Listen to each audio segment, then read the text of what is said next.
Rise and shine. It's More World Card time, and we've got Dan, the great curator. It is our 9th episode. Happy New Year, everyone. Hope everybody had a good New Year and had a good weekend and watched the football. There's been a lot of sports. We got some playoffs going on. Dan and I are going to Dallas this week. I leave tomorrow. Dan leaves Thursday. Dallas! Cannot wait. Dan and I am I am all over the place, dude. Like, I'm still trying to figure out which cards to bring because I'm flying. I can't, bring everything into my car. It has to be on a plane. So I'm trying to be as frugal as I can with my card selection so I don't bring the whole entire kitchen sink. So, dude, like, this is what I want. This is your third time. Take the cards to your body and smuggle them in. Smuggle them in through TSA. Okay, they won't notice. They're plastic. They won't be able to see it. No, I'm gonna tape them to your body. Well, I'm gonna bring my case. I'm gonna bring like 2 carry-ons. I'm gonna bring my backpack and then my case of my cards because that holds 200. So that's gonna be 200 cards I'm bringing because I have 4 display cases. I'm renting, correct? Is it 3 or 4? 4. Because you said one table. No, 4. 4. Yes, sir. You got 2. I've got 2. You got 2. Okay, and I've got 4. And I've got like every sport. I've got some really cool cards, which there's some stuff I want to show today that I got back either from grading or that I bought on whatever internet site, or I just bought on eBay and I'm about to get graded. But I might bring to the show with me. So I like to show some of those later on too. And then we've got our very, very first guest ever on Between Two Slabs, Chris Neville. Of Cardstock Trading Show. It's one of the largest trading shows or card shows in Los Angeles and Southern California area. So it'll be a delight to have Chris on here later on the show. And that's it. So we're going to talk about the Cardstock Trading Show, what his goals are with the show, and then what you and I are going to do in Dallas coming up. And we'll answer a lot of viewers' questions. How about that, Dan? Sound good? Yeah. Let's say hi to a couple of our OG Day One subscribers, Dude, Modern Crime and Cards. Did you just create a new design for this? The new captions here? They look different now. The David Campos. What up, guys? I don't know what I did. Well, I like it. I like it, man. David's in the house. David knows Chris. Adam's in the house. Hey, Dan. Dan, do you have your headphones on? No, I don't. Do I need to get them? Yes, dude. You're clipping out. Give me when Chris jumps on. I'll let you interview him because I gotta go find them. My daughter hid them somewhere, and I gotta go find them. That's why. So, apologies, guys. Bear with us. We're still very low production right now. But we're working on it. Okay. Brian Adams. What's up, Brian? Brian Adams. Yeah. Put that $10 and buy a pair of headphones, Dan. What up, peeps? Can't stay long tonight. Got to be up early. Dan, what did you think of my records? That's why I love my job. Well, first of all, thank you, Brian. I appreciate it. Brian's like one of our biggest supporters. Brian's going to be like, I'm going to have to promote him in the curator. He's going to have to be like a captain or something because he's always supporting us, always tipping us or me. So thank you so much, Brian. I appreciate that. To answer your question, the records, I'm not a record collector, but a vinyl collector. But I saw that you pulled that from one of your jobs, and that's super cool. So I'll have to talk to you about that for sure. But appreciate it. Brian, you have to share with me because I am a music guy and I do collect records. I am a former DJ turned editor. Oh, so I'm a big vinyl man. Yeah, dude, you are I don't cutting know if you out follow like him crazy. on. Okay, I'll try to talk slow. Okay. I don't know if you follow him on Instagram, but go check him out. He posted a bunch of stuff on that.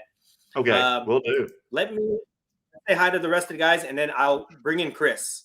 Okay, global sports card investor from Australia. Good day. They're my American amigos. Welcome, Global Sports. Brian Adams, I love you both. I love you too, Brian, man. Thank you so much, man. Okay. Man, I'm going to bring in Chris right now, but before we do this, just so that we don't get any heat from the other promoters, Chris, the promoter of the Cardstock Trading Show, he's actually the only person to recognize the greatness that is Between Two Slabs and asked us to be on the show. That's why we invited him as a guest. We're not playing favorites here in SoCal. No. It is very competitive with the card shows. Mm-hmm. It's like a Game of Thrones type style. And we support everybody, but Chris was the first one nice enough to ask to be on our show. So we welcome him, and he's gonna talk about his show, and I'm gonna bring him right now. The House of Cardstock Trading Show. Welcome. Yeah. How are you guys? Okay, thank you, Dan. Chris, how are you doing? This is Chris of Cardstock Trading Show. How are you doing, man? I'm doing good. How are you guys doing? Wonderful. He forgot to get his headphones, which I told you to use. And because of that, his voice is clipping when he talks. So his daughter hid them. So he's going to go do Easter egg hunt right now. Oh, boy. That could be a while. But I told one of our viewers donated some money. Brian Adams did. So I told him that money should go to a new pair of headphones. He should have 2 or 3 pair. I have 2 or 3 pair. So anyway, Chris, let's talk about you and your promotion, your card show. How long have you been in the card trading hobby yourself? So I'm 42. So I've been doing it for ever since I was 18. So what's that? 24 years? Mm-hmm. 22 years, 24 years. Not good at math. However, a little bit of my history beforehand is I used to work at Santa Monica Sports Cards for many years. And I used to do shows at Frank & Sons when Frank & Sons was Frank & Sons. Oh, you did? Oh, wow. Oh, yeah. Going back to the old days with the buildings where literally 3/4 of the building was cards versus everything else now, right? Oh, yeah, there's like so many toys. This is before Sam's warehouse place now. Yeah. Yep. Okay. Yep. And so I used to do that long trek for me, an 1.5-hour drive, 2 days a week to Frank's. So I've kind of been in the game for a long time. It's something that I really love. That's the biggest thing that I always tell people is have a passion for something. And if you have a passion for something, go all in for it. You know what I mean? I hear you. And exactly. That's exactly what I did. And through the years, I have a daughter. She's 23 years old. Oh, wow. Yeah. And, for a bit of time, I had to step away, right? Obviously, there's dad duties and things like that. And the industry in itself was kind of stagnant. And then I jumped back in again about 8 to 10 years ago and been doing it ever since. I just started, though, the card show industry about a year ago. Oh, really? Yeah. And it was kind of a funny, not situation or story per se, but I had a buddy of mine who used to go to the shows with me.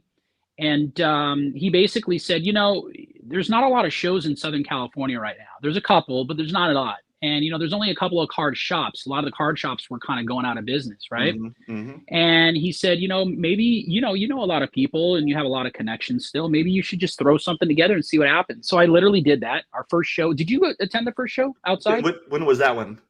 That was, I think it was May of last year. Oh, that was your very first one. That was my very first one. Yes, yep. I was there, and I love the location. I love that being outdoors in that location. Perfect. Oh, it was fantastic. Fantastic. We would have loved to have stayed there because the location was so nice and because it was just beautiful, right? But we outgrew it within one show. So, and then as everybody knows, we moved on from that show location to the hotel, went through the 4th floor, 1st floor. Now we've outgrown that area and we've moved on to a large 13,000 square foot industrial size building. And where's that going to be? That's in Van Nuys. It's about a 10-minute drive from the hotel that we previously stayed at, right? Yeah. In Sherman Oaks / Van Nuys. It's like the border of it area there. Right at the 405 and 101. Yeah, exactly. Which is the busiest intersection in the United States. Yeah, right. The most accidents occur and the most traffic. Exactly.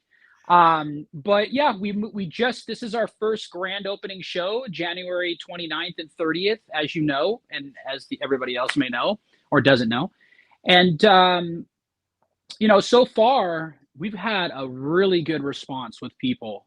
The turnout looks to be amazing in attendance because I have people, huge amounts of people daily asking me questions about the show, the tickets and things like that.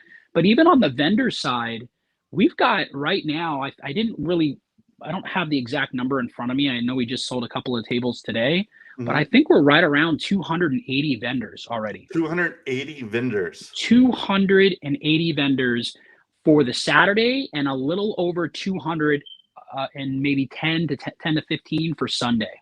And how many were you having back at the Marriott in Sherman Oaks? So the Marriott held about 110 upstairs and about 50 downstairs. So maybe about 100, anywhere between 150, 160. So we've increased that. You can see that already, well over 100 more vendors. And how many vendors did you have at the very first show, the one in Encino, the 40. outdoor one?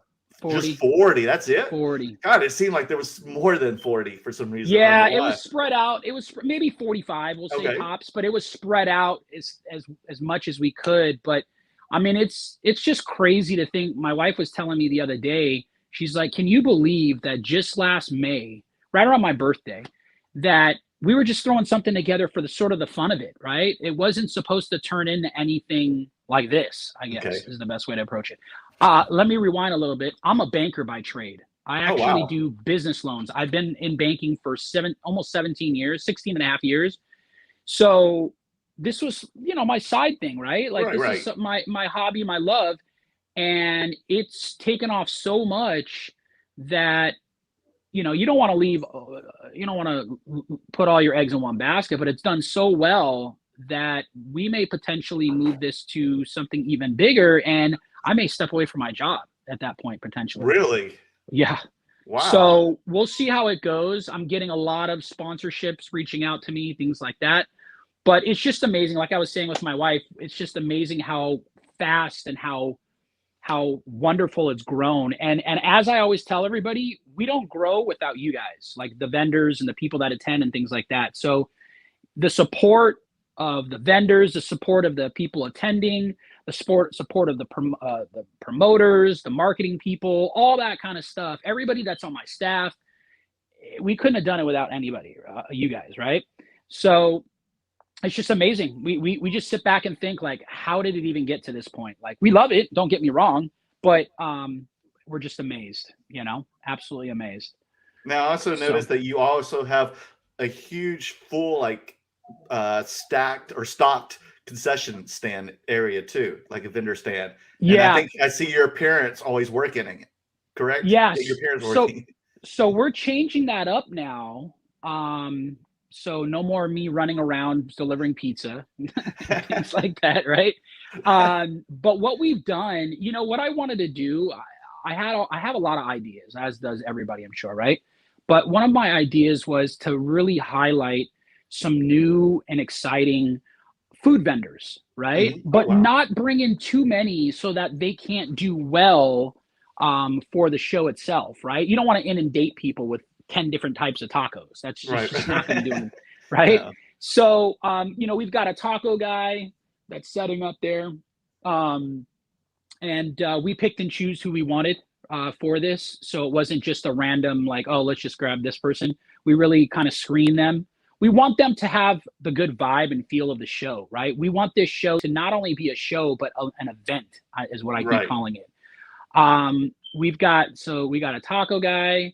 We have a peanut and corn, kettle corn, or whatever types of popcorn you like.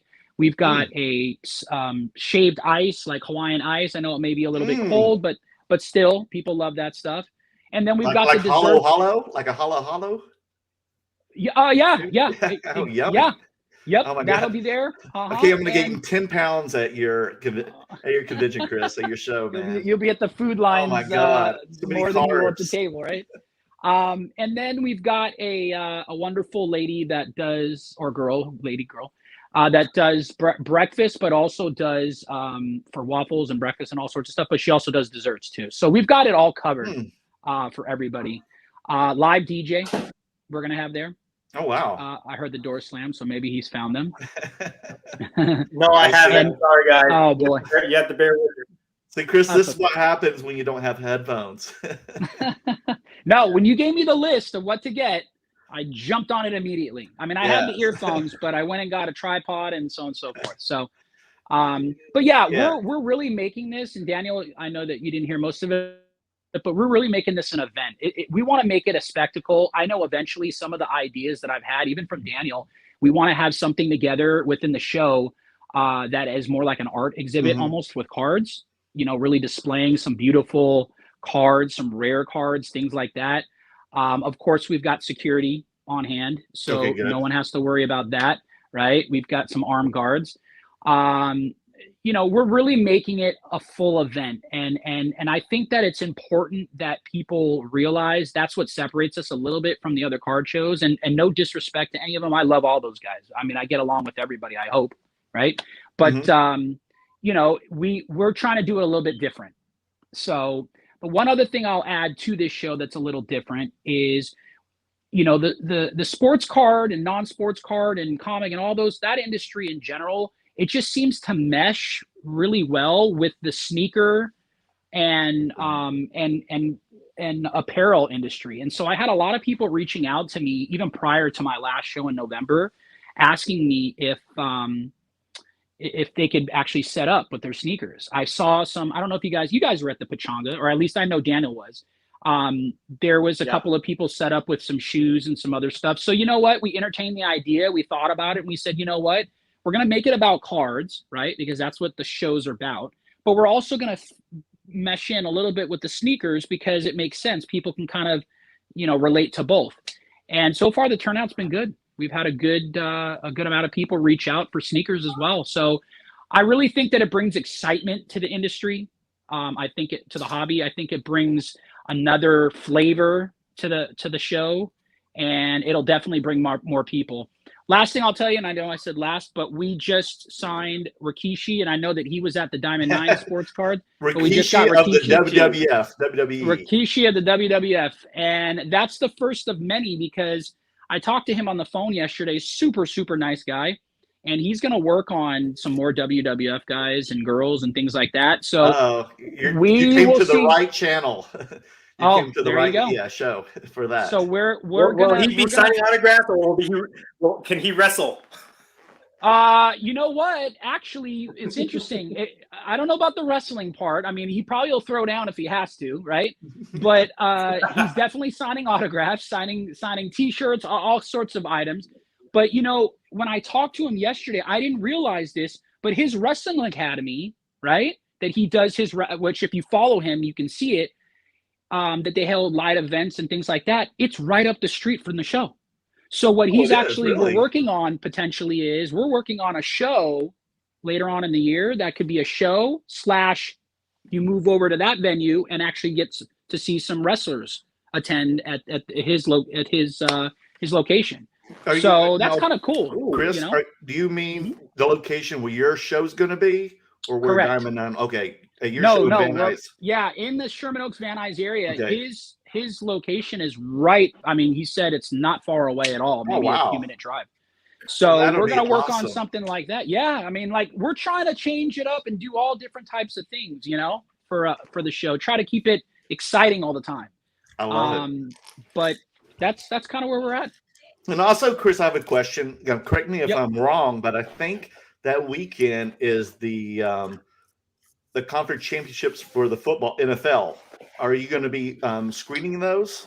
Yes, we're going to have. So the way that this location is set up, it's a huge 13,000 square foot open, just open space, but it's obviously enclosed, right? And the ceilings are they're super huge, super high, right? So we can hang banners for people. Some people are going to bring banners for themselves and things like that, and which I'm all about promoting, right? Mm-hmm. But what we also have is we have a room that's off to the side, because a lot of times what happens is, you know, people want to watch like the game. The games will be streaming, right? So they want to watch the games.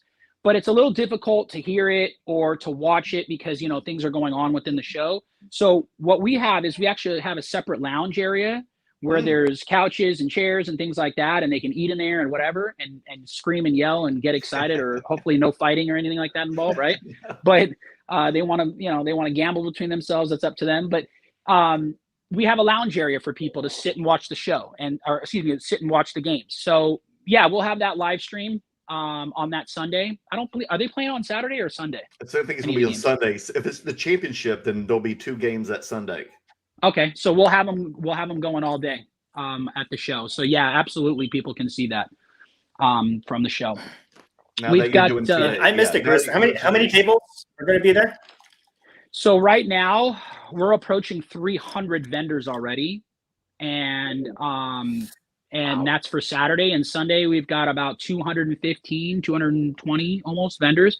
So what do we got? Almost 2 weeks to go. And you know how it is in shows, or maybe you guys don't know, but literally the last week of a show, everybody scrambles to go get tables. So the capacity wise, the way when we measured everything out and sized everything out, we can fit about 350 to 375 vendors comfortably in there. So you know, we're getting to that point, which is great, but we want to make sure that you know, everybody has enough room, especially with I hate to bring this up, but the COVID situation. We don't want everybody tightly packed like sardines, right? We want to give people space, which I will hit on that if you don't mind. We follow the CDC guidelines. Okay. We're requiring every single person to wear masks in the show. We have hand sanitizer everywhere. We also have people that we've hired to sanitize stations, bathrooms, things like that. We're going to have bathrooms thoroughly cleaned and checked like every hour on the hour. And then obviously, like I said before, Merle, we have the whole food and everything outside. So everybody can come outside to have some wonderful food, some music going and some other games and stuff, but also get some fresh air, right? If they need to step outside for whatever reason. We've got a couple of sponsors that are going to be sponsoring, and I'm not going to announce them yet, only because we're finalizing some things. But if they do, more than likely they're going to be fine. But we're going to be giving out some packs and some boxes and some other things to a lot of people that come through the door, and raffle and all sorts of things. So we're going to make it really interactive and fun for you guys. One of the ideas that we're tossing around is giving you guys, the vendors, some tickets. And when people make a sale through you, right? If you sell something from your specific booth, your table there, right? You can choose to give that person a ticket. When that person gets that ticket, they put it into the thing and they are in a drawing for a large prize. So we're just trying to make it fun for everybody here, right? Mm-hmm. So, that's what we're trying to do here. I love it. So, Chris, what do you see yourself? What do you see 2022 as? Like, what is your goals for this year? So our goals are to build and grow as we've done already, to gain more.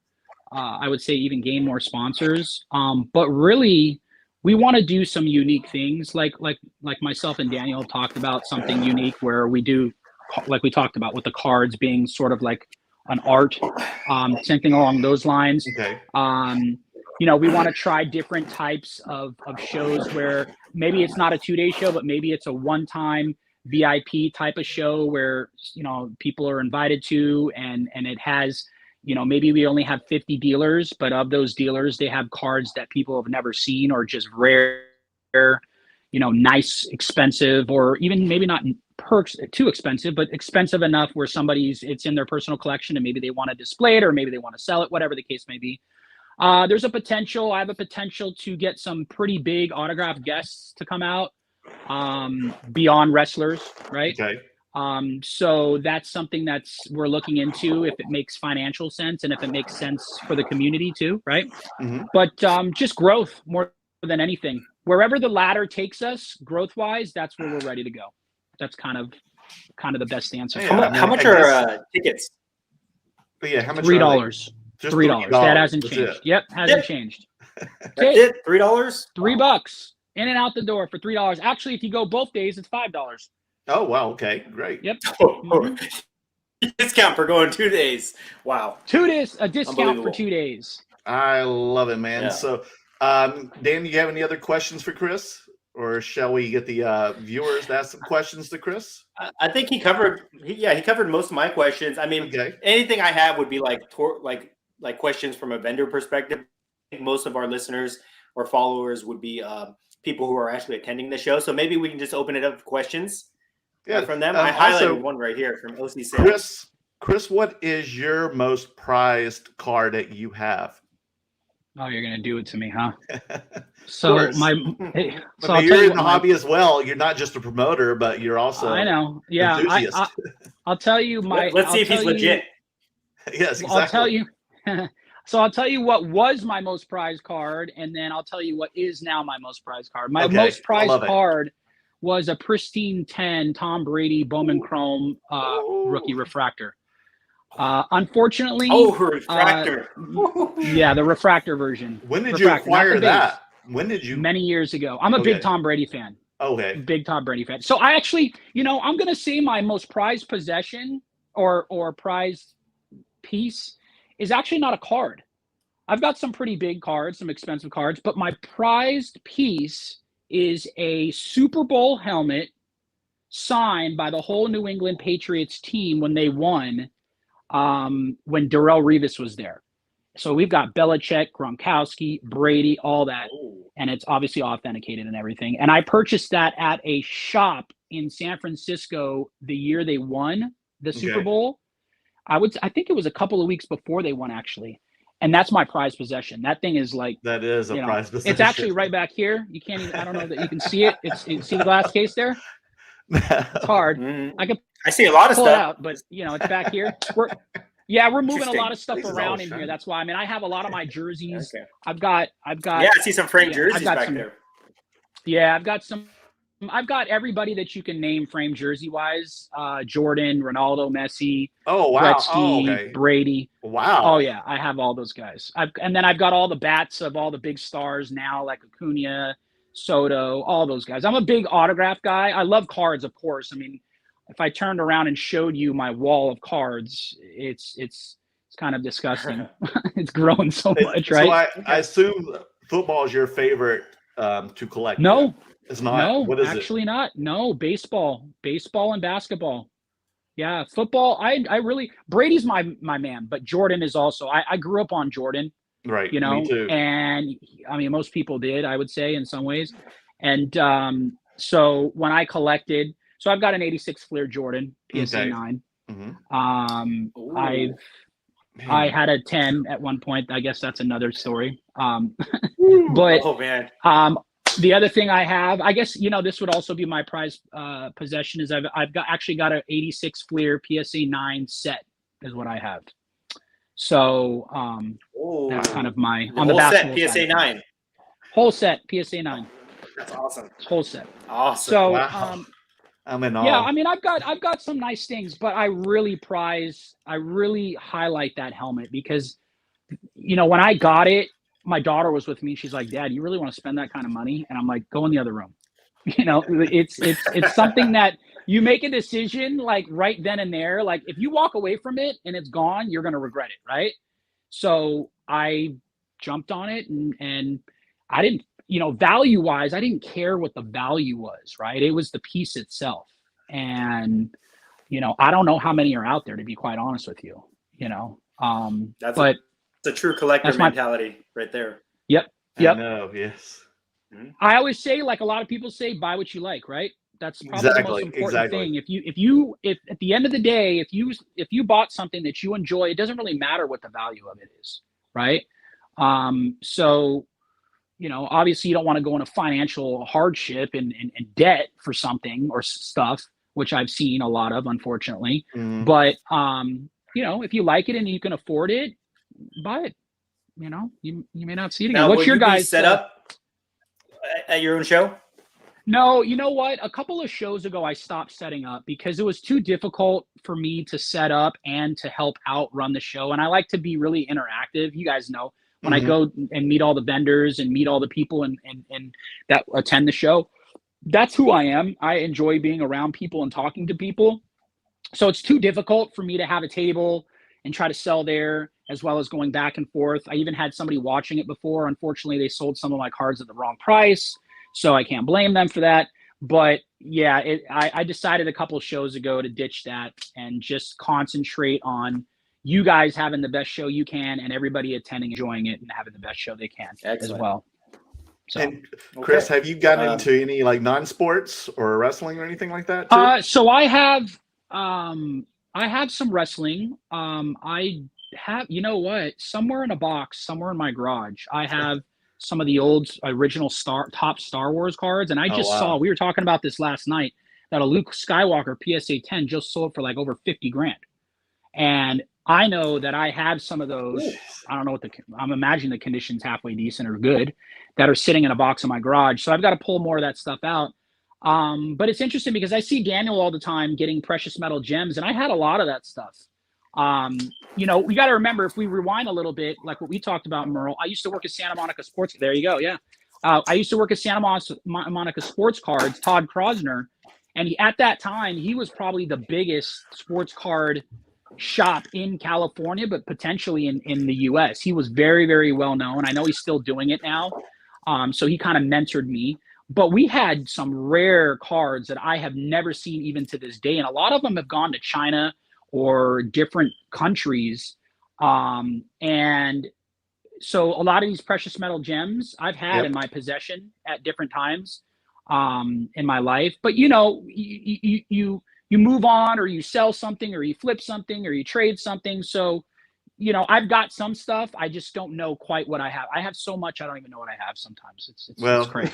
we can't wait. We can't wait to see, man. So I'm really looking forward to the show at the end of this month, January 29th and 30th. That's Saturday and Sunday in Van Nuys. Check out Chris at the Cardstock Trading Show. He's on Instagram. And anything else you're on? Any other plugs?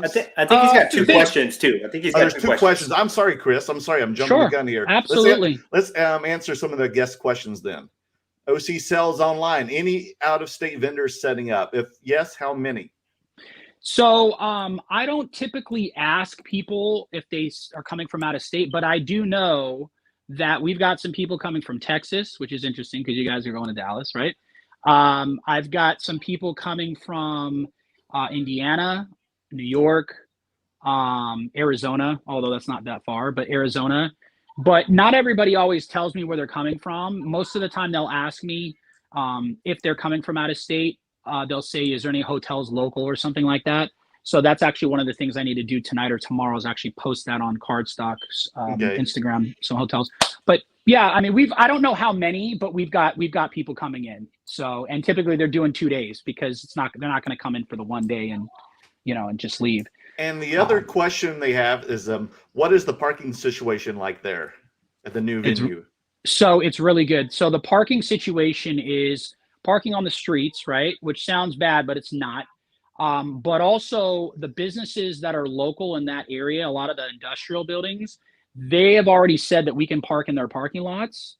So there's plenty of parking everywhere. Okay. You shouldn't have any problem finding parking. Now, I can't promise you if 1,000 people show up that it's going to be difficult or not difficult to find a parking spot, but there's plenty of parking around those areas for people to park. And there's obviously no charge, right? That was a big thing moving from the hotel to here, is the parking situation was a nightmare, and they were charging and all that. That's all done. So we don't have to worry about that anymore. So I did want to mention one thing, guys, unless there's another question. I did want to say one more thing. One of the things that, and I want to highlight George today, because right before I jumped on your show, I don't know if you guys saw my video. I'm going to be posting more, but we want to do something for kids, and we're calling it Cards for Kids. Okay. So I don't know if you guys saw the video. I saw that. Basically what we'd like to do. Yeah, what we'd like people to do is, and this is on Chris, this is on Instagram, correct? Yes. Yeah, it was I could use your editing for that type of video, I'll tell you that. But the editing skills. Yeah. And I'll put something together better. But anyways, it was sort of on the fly. We're connected, my mom and our family is connected with local charities, local hospitals, things like that. And, you know, they're always looking for something to bring some excitement to the kids. And so I thought of, well, you know what, there's a lot of guys that do a lot of breaks, right? And they do a lot of opening boxes and packs and this, that, and the other. Or maybe they just have a lot of cards that they just don't care about, and it's just taking up space. A lot of kids don't care about that stuff, right? And so we're taking donations for cards, right? And whatever you have, it doesn't matter what you have, big or small. So today I just picked up 10 boxes from George. I think his name is George Ramirez. It's sad that I don't have his last name, but I'll give a shout out to him on Instagram. But if you guys have cards that you just want to get rid of or make some extra space, please reach out to us. Reach out to me. let me know if it's a substantial size. I'll come to you if I have to. If not, maybe we can meet sort of in the middle or something like that. But I think it would be a really good cause for kids. And we're looking to give some of this stuff away both in the middle of the year and at the end of the year for the holidays. And again, kids don't mind if they're getting, I don't want to say commons, but semi-stars, stars, whatever. They just enjoy it in general. And I think it's the most important thing about this is to put a smile on their face and to really see if we can get more kids involved in the hobby. So we're going to reach out to schools, hospitals, things like that we have connections with. Gotcha. and blow that up from there. So that was the last thing I like that idea. I like that idea a lot. I'm fully on board. I will be donating that, and I would go as far as to challenge you to see if you can get to what would be a good 1 million. Do you think you can get to 1 million cards? I think we can. I was going to say 100,000.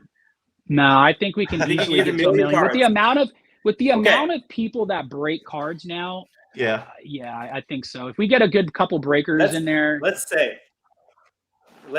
set a challenge for you by the end of the year, you said. So I'm assuming like Christmas time, right? See if you can get to 1 million cards, and sure. Let's all rally together. We'll get the whole community, the whole curator army, everybody will plug this whole year. See if we can get to 1 million cards. And if we get to 1 million cards, let's do something crazy special to celebrate. Yeah. So we'll take suggestions of Let's do it. Like maybe Merle will shave his head or something like that. No, it may never grow back, crazy. Man. I'm 50, man. Something like crazy, this year, that, guys. I'm trying to keep as long as I can. I'll tell you what. We can challenge. figure out something, but I'll throw something out there for you, right? If we can get to 1 million cards or more, we will throw a big event, and Cardstock Trading Show will pay for it, and everybody can attend. That's what we'll do. We'll have a big party, right? And that's something that I'll commit to because I'm really behind this, and I think that it's for a really good cause. You know what I mean? So all right, it's on camera. It's gonna be on YouTube. It's on forever. It's on social media forever. Absolutely. So I appreciate you guys having me on here as the first time guest. It was a pleasure, Chris. I hope to see you guys. I'm sure I'll see you guys at the show, and you guys enjoy yourself at Dallas. Dan, you'll be at the Cardstock Trading Show, correct? And yes, I sir. think I will be there. So all three of us. So please, folks, come to the Cardstock Trading Show, January 29th and 30th. All three of us will be there. Chris for sure. And Dan and I will be setting up as vendors. So check us out. Chris, it was a pleasure. If you can, please bring donations. Please bring donations. Yeah, bring them there to the show. Please. Yep. All right, everyone. Thank you, guys. So we'll have his link, his IG in the comments or whatever in the description at the end of the show. So you can watch the replay, and we'll have Chris and his IG link at the end of the show. Thank you so much, Thank you, Chris. guys. Good night, man. Thank you guys for having me. Take care, guys. Bye-bye. Take care. Bye. Well, that was a pleasure. I'm glad that went all off the chain. Went great. No technical difficulties for our first guinea pig. So now we will get to the rapid fire Q&A. Yeah, he was, wasn't he? Chris is a really good guy. He's got a lot of passion. I think he's going to build that show up to be really big. So I'm rooting for the guy. And I like this challenge that he's putting together, Cards for Kids. This is something I've been talking about for a while. So I will definitely be supporting that. Me too. I've got a lot of cards. Like I was just going to toss out like Justin Bieber cards and things like that in Marvel that I was just like, this, I want this to go to a home. So if we can help donate and help Chris out, then at least those cards I have no use for will go to a good home. So let's go to the first audience question. Yeah. Welcome everyone again. Robert Myjack. Hi, curator. Love your content. Questions. Do you believe LeBron James 2003 Topps Chrome rookie at about $12,000 current value can hold over time given the pop count of just over 2,000? Dan, what do you think? Okay. Very good question. And I know there's a lot of hesitation with this, right? Because that card at one time, I think that card was like, what, 50 grand earlier. 50 grand, really? Year, and it didn't hit. I know it was past 30. I know. Oh, so at plateau, let's say it plateaued at 30, then it came back down at 12 is what he's saying? I think so, and I'll look at it. Okay. I'll look it up quick here, but while I look at that up here, I just want to talk about that. So a lot of people are hesitant, right, about that. Okay. Yeah, at the peak, 43,000 was at the peak. $43,000. It peaked. So it Okay, plateaued, and then it came tumbling down. Yes, but here's how I look at this. Okay, if you want my opinion, that card is kind of reflective of where the market went. The market peaked at the top, and it went down. It went down as as people, for various reasons, right? People transacting offline, people were buying cars, people were moving their money elsewhere, right? So that the value that it dropped, I don't necessarily think is reflective on the card itself, but more so on the basketball market. Now, if you believe in cards, which we all do, that's why we're on this show. And if you believe in the basketball market because you're a fan and you like to collect that card is probably one of the top 5 most iconic basketball cards or most desirable basketball cards out there. Those top 5 being the Kobe Refractor, the Jordan 86 Flair, the Topps LeBron James Topps Chrome, and then whatever other 2 cards you want to throw in there, whether it's a Wilt Chamberlain or I don't even know who else would be in that category, Kevin Durant, whatever, right? So that is one of the top most desired basketball cards out there. Now, the only thing that scares me about this is the pop count, which is over 2,000, which is still comparatively low to other cards that have pop counts in the 5s to 10s to 15,000s. A lot of the modern guys. But for that card, the fact that there's over 2,000 on that means it's going to transact a lot. And that is what hurts cards' values. Cards that transact a lot are the ones that always are subject to price volatility. And I've talked about this before. A low pop count is something like under 100. That's a low pop count where you don't really worry about the card values being undercut from you, okay? So there's 2 ways to look at this. If you are believe in the mainstream thought process that cards are tied to the comps, which I don't believe, right? But if you believe on that, then that card is going to have trouble because it transacts so much. It transacts on a weekly basis, okay? Now, the way the market is right now, the card will probably have more price volatility. It may go down more. But if you believe in the card market, if you believe Fanatics is going to help grow the hobby and bring a lot of new collectors in, and those collectors are going to create demand, which is going to overtake the supply of the card, then I think that the values of that will either hold or go up, as long as more people keep coming into the hobby. But also be aware that because of the pop count, it's going to transact heavily, and it will be subject to price volatility. So that was the explanation. But short answer is I do believe that it will hold value over time because I believe in the card market. I believe it's one of the top 5 most desirable cards. I believe basketball is probably the most collected sport in the world. And I believe that the hobby will be growing over the course of several years.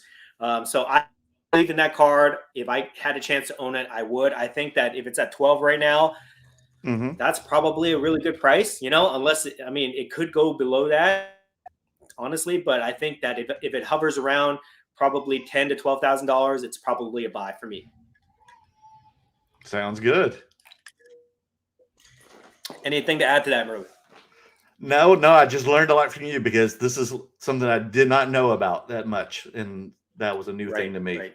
Spidey fan. Hey, what's up, man? Cool. Even fellas, looking forward to the Dallas Showcase preview.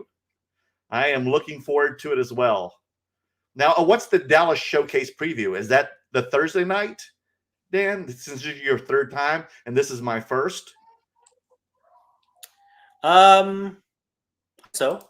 I guess that's what it is. We don't really call it that because like the preview night on Thursday will be from like 5 to 9 o'clock. But people are just like filtering in, and the room is like half full at that time. But that's a great time for you to go kind of see what's out there, and then maybe you can get a quick deal to start the show. So I guess they call that the showcase. I'm not sure. So Thursday will be I've been my whole world has been so hectic. So I want to make sure Thursday when we go to set up as vendors and then guests come in, that will start on Thursday at 5 p.m. Correct? Yeah. It might even start earlier, to be honest, because they're pretty loose with their time in Dallas, to be honest. So don't think that doors are going to open immediately. They'll probably be there early and you can get in. Yeah, because you told me, you texted me earlier today. You're like, see if you can go check in for us because you're not coming in until Thursday. So what time do you think you'll be there? Probably 5 or 6. Okay. Yeah. And I'm arriving tomorrow night. So I'll be there all day Thursday. That's good because then I can learn how to use my camera. I bought a new camera for the show to bring with me, and I have not watched any DIY videos on it. So I'm going to learn at the last minute here, maybe tonight. Cool. Rob, 19th Vintage. Also, folks, if you want to see a really good show, Rob has just restarted his new show, 19th Vintage. Watch him on YouTube. He's just got his second episode. And he's talking about grading and everything. Very informative. Check him out. Rob's a good guy. Feed the Gods. What's up, everyone? What is up? It's good to hear from you. Thanks for the comment on my YouTube show. Yeah, thank you so much, man. Karan Verma, love from Australia. Great show. The Australians really love the YouTube shows. Thank you. I know. I don't know. They were on some other people's shows too. Yeah, I think I was watching either Steve or somebody. The guys from Australia. Yeah, and they were all on there as well. Very cool. They really love the YouTube content. Lucas Factor. I have a supply and demand question. Why are autos of a player still more valuable than game-used patches when games and jersey numbers are more limited to supply? Well, okay. Go ahead. You answer first. And well, let me answer first because I think you're going to, elaborate even more on it. Because my theory is that it's actually the actual person writing their name on the card or the sticker or whatever, because that comes from their hand versus the game or jersey that's just cut up in a little piece and put on the card. I would personally, and I guess that's the way everybody else is, I would rather have an autographed card than a patch card. Now you go, Dan. Am I right? Yeah. So I've talked about this. Yes, I would agree with you on that. I've talked about this. I made a whole video about how cards have different gimmicks, which make them more desirable, right? This is like a trick, or not a trick, but a gimmick that the manufacturers use. And, patches are just a gimmick to make the card stand out more. But it's just like a little tiny piece of cloth that who cares, right? Like if you take that piece of cloth off of the card and put it on anything else, you're not going to care about it. But it's just a little gimmick to make that card stand out from a base card or some other card, right? Autographs are the same thing. Autographs are a gimmick on the card, but at least in autograph, you look at it, it's like, it's the whole thing. Like the autograph, if they sign an autograph on a jersey or a picture or anything else, it's the same thing. It's probably, very close to the same size. So in my mind, it's more like you get more value out of that gimmick than the patch card. I would rather have an autograph card just by itself versus a patch card just by itself, right? The patch doesn't really do anything for me. The patch is like an ad. It's like a cherry on top of the card to distinguish it, to make it more, gimmicky. But by itself, the patches don't really do anything for me. And a lot of people kind of look at that too and feel that way. They would rather have the autograph over the patch. Gotcha. Okay, next. What do you guys think? Let us know what you think. Comments.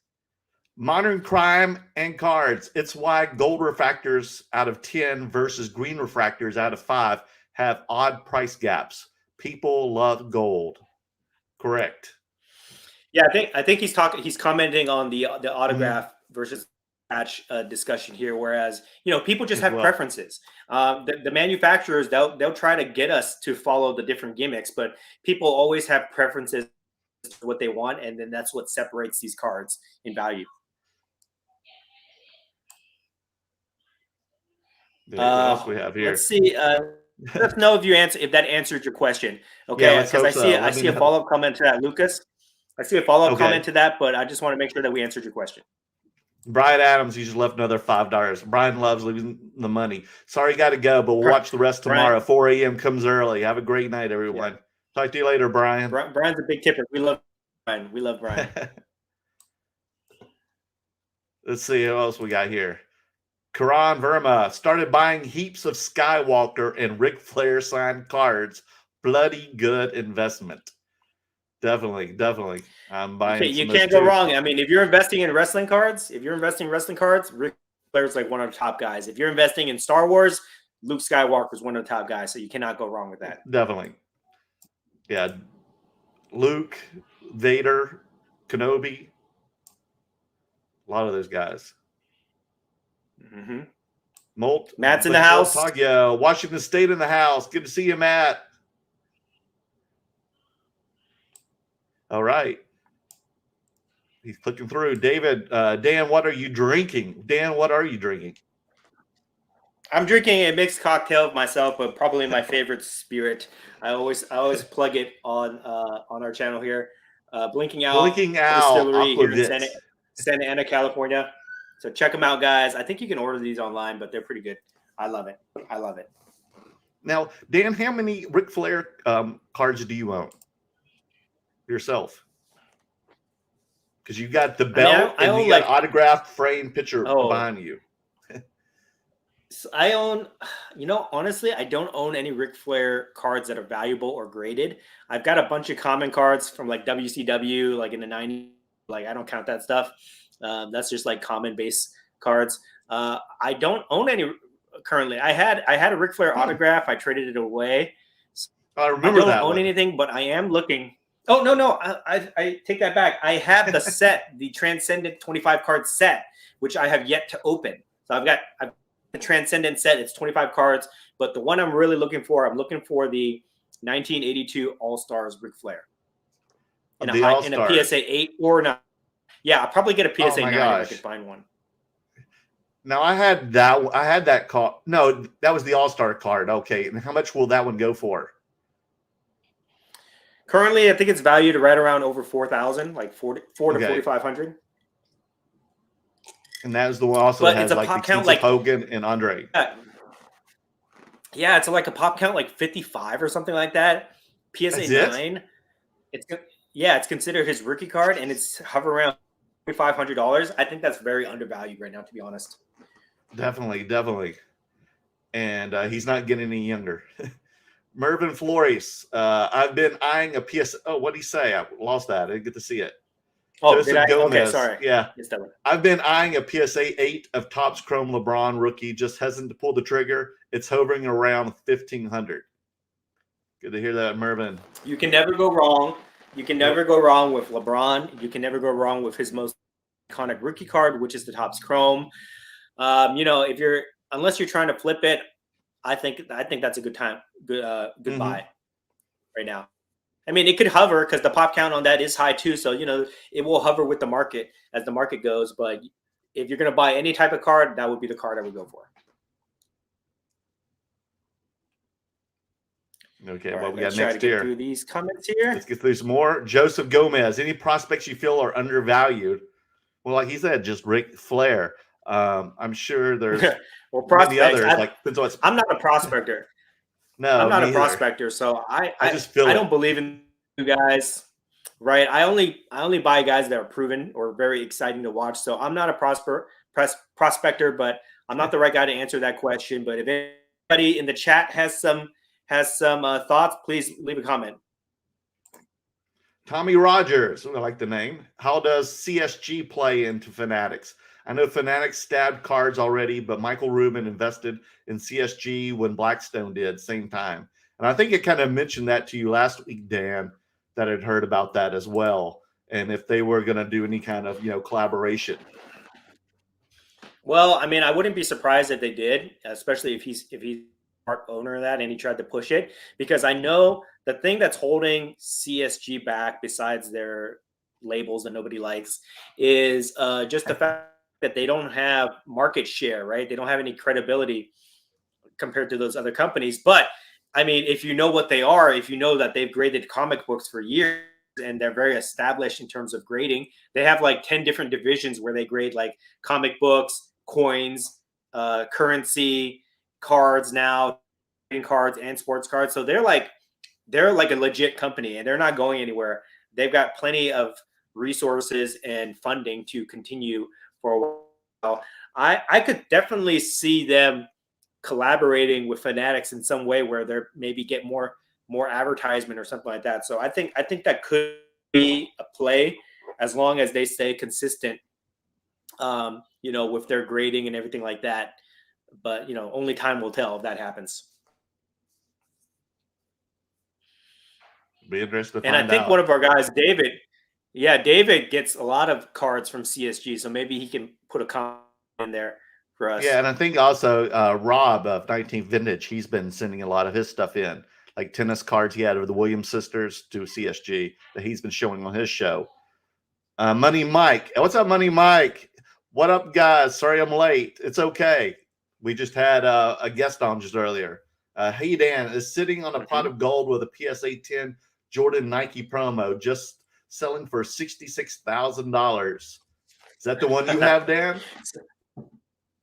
That is the one I have. I saw that sale on PWCC. I don't know if it's legit because it just makes no sense to me. But hey, if they have it on there, I'll take it as the comp. But I don't know, man, because that card was hovering around 25,000, and then it went for 66 on PWCC, and then the next couple auctions on eBay, it went down to like 26. So I don't know what was on with that sale. That sale is currently on Card Ladder, so it's verified, but I don't know what's going on with that. I would like to know, because I think this is very interesting when we look at that card as an example of shill bidding, right? Is that like a legit sale?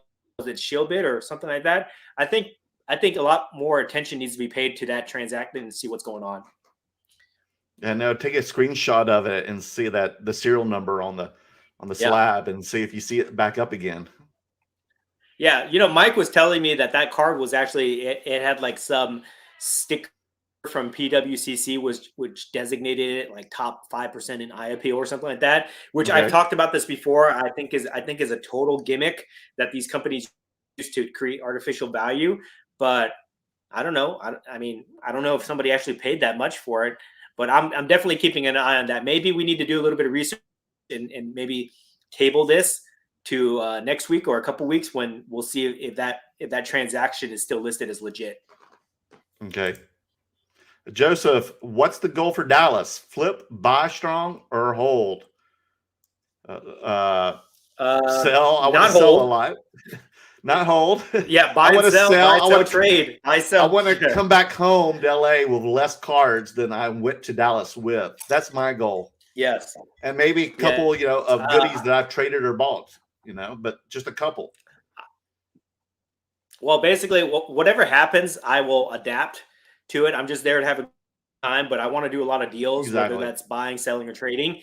My ideal situation would be if I could sell a bunch of my cards and I could get a lot of cash and I can move that into some really big cards, like some of the Grail cards that I told you guys I wanted, which is like the Star Jordan, the 82 Hogan, and what's the other one? What was the other card I said? I forget. I think it was Kobe Credential. Or what I've been really itching for, and we might have to like pivot the conversation about this. What I've been really itching to do lately is start investing in some comic books. More comic books than I already own. Oh, like I really want to get stuff. I've noticed that some of the shows you have a comic book in your display case. What comic book have I been seeing at your last shows that you were trying to sell? And have you sold it? The one I brought. No, I didn't sell it because the comic books don't sell at these card shows. It's just not the right market for it. But I bring every once in a while. I bring like something unique. Like I brought the Carnage first appearance. Spider-Man and Carnage first appearance to one show. I bought my Gambit first appearance to one show, and people look at it, but they don't understand, which is so funny to me because you think people would invest in graded collectibles, but I mean, if you put like a comic book at one of these card shows, people don't know what to make of it. They look at it like it's a foreign object, right? But they all think it's cool. Yeah, but if I went to a comic show, if I went to a comic show I put my sports cards out, people would do the same thing. So really, like a collectible, this is why I say the value of a collectible is always determined by the person looking at it, right? You got to find the right buyer for it. Just because you think a card or a collectible is worth a certain amount of money doesn't mean that everybody's going to pay that amount for it. But well, anyways, I really want to get into, like, I'm wearing my Marvel shirt. I'm wearing my Marvel shirt right now. I want to get some classic, some vintage comic books. I'm itching to pull the trigger on some of those right now. Will people be bringing comic books at the Dallas show? I mean, we might see a few, but I probably doubt it. I doubt it. I mean, but everybody brings different things to each Dallas show, so that's not to say that we won't see comic books. But I have not seen any at any of the shows. So there you go. Yeah. So I'm gonna hopefully sell a lot at my first Dallas show. This will be Dan's third. Money Mike, what is your guys' favorite Bryan Adams song in honor of the super fan Bryan Adams? Summer of '69. Let you answer that, Merlin. It's the summer of '69. You probably love the theme to Robin Hood. Oh, is that what he's famous for? I'm like terrible when it comes to like naming songs and stuff. So pretty heated debate here in the chat about what we have. What's our debate? And patches. I mean, I don't even. Oh, really? Some of these that has created. Some of these people are getting really wow with each other. Oh wow! No, I'm just kidding. I'm dramatizing. Okay, don't get too spicy, folks. Don't get too spicy about this debate here. Wow, a lot. They're not even paying attention to us anymore. They're just talking to each other. Hello. Okay, hey Dan, which cards are you selling for Bitcoin at the Dallas show? Oh God, yeah. So Money Mike has fully brainwashed me and converted me into accepting Bitcoin as a form of payment. So any card I have, I will sell it for Bitcoin if you guys have the Coinbase app. Is Money Mike going to be there? Because I'm starting to see some other questions he's laying down on the chat room. No, he's from Seattle. So he. Oh, okay. Man, Mike, you got to come help me, brother. Dano, good day, guys. Are you I'm Australian as well? Dano. Must be. We love you guys from Australia. We love everybody from down under. Good day, mates. David Campos, I have a theory of CSG and Fanatics in that CSG will have access to team logos for their slab label, similar to the custom comic slab labels, or kind of like what HGA does. Ooh. Is that what he's saying? Yeah. Ooh, yeah. Interesting. Could be. That's an interesting theory. So a licensed label. So you would have like the Green Bay Packers helmet or something in the label, correct? Right. Oh, wow. Yes. Or their logo. Amanda Z, love seeing you slip further and further into comics Marvel. Smiley face. Oh yeah, I definitely had the bug. Let me say this. Like before I collected cards as a kid, sports cards as a kid, I collected Marvel cards. From 1990 to 1993 were my biggest Marvel years. So I collected all those before I got into sports cards. And then, I grew up and I kind of grew out of it. And then I came back to sports cards. Or first I got comics and then I pivoted to sports cards. And it wasn't until I met Spidey Jew, Justin, that he got me thinking about Marvel cards again. And now I'm basically like, I feel like I'm all in on Marvel cards. Yeah, do you know, Dan, out there right now. Dan, when I was in college in the 90s, that when I would set up at shows, and that's how I made my beer money in college, that I also sold not only cards, but I sold a lot of comic books. And this was during the Junk Wax era and all the gimmicky comics. And this is when the Death of Superman came out, and I made a shitload of money in college selling not only like the first edition of Death of Superman, but the second, third, fourth, fifth, and sixth editions of Superman as well. And I just had a dealer in Knoxville in the North Carolina area that would just give me the cases. And they're like, Merlin, here's a case, go in with me, sell this for this low. You don't want to be holding it, sell it all at this price. It's going to be a lot lower than everybody else's, but the thing is, you're going to make money and you're going to get rid of all those comics because they're going to be worthless in a few more years. And luckily they were right. And I heeded every word they said. They were like the great curator of the 90s. I listened to what they said and I did it. I took direction and they were correct. And I'm glad I listened to them. And I also made a shitload of money off the Valiant comics. Do you remember those? The Valiant comic books? No. It's like the Harbinger and Torek, the Dinosaur Hunter. Folks, do you remember the Valiant comics in the 90s?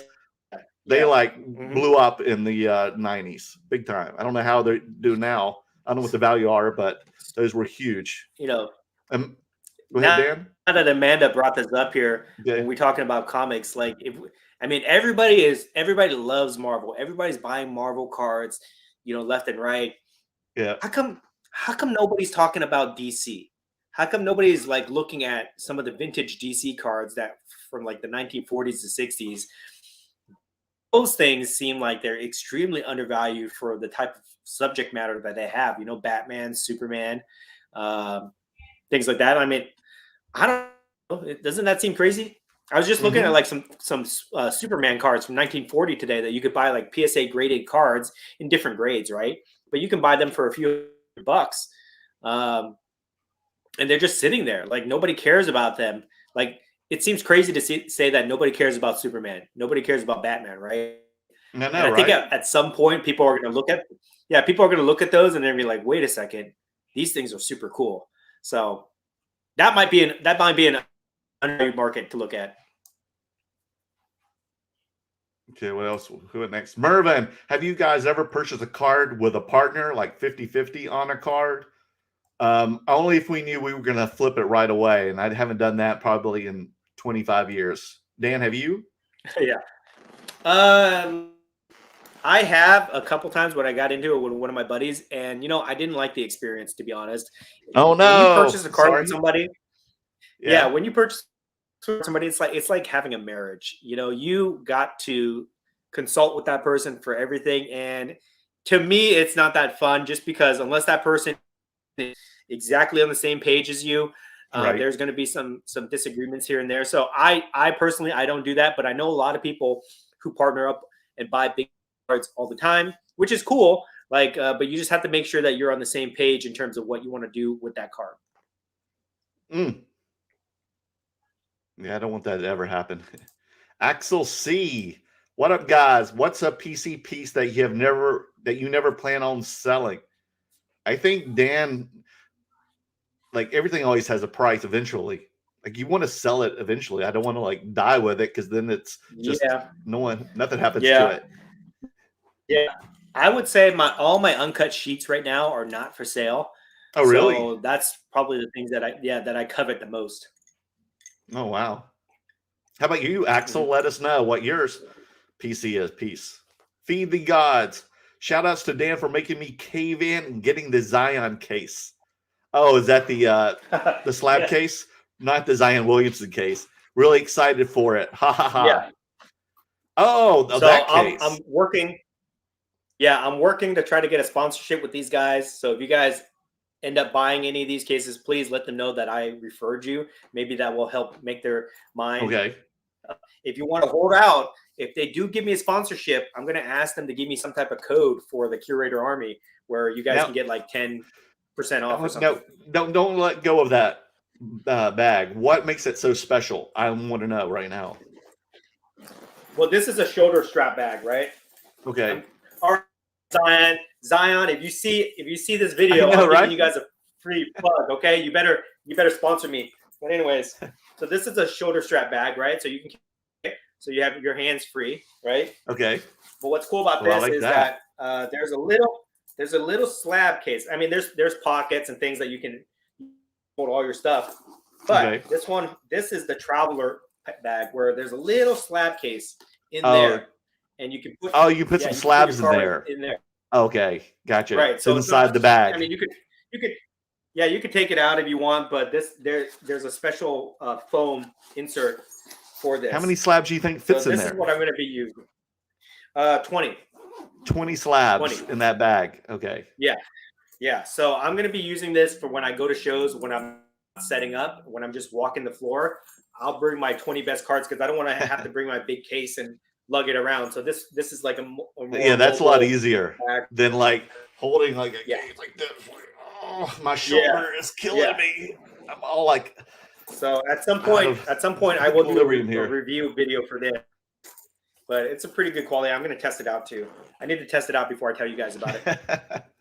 Okay, well, next, what do we have? Next question.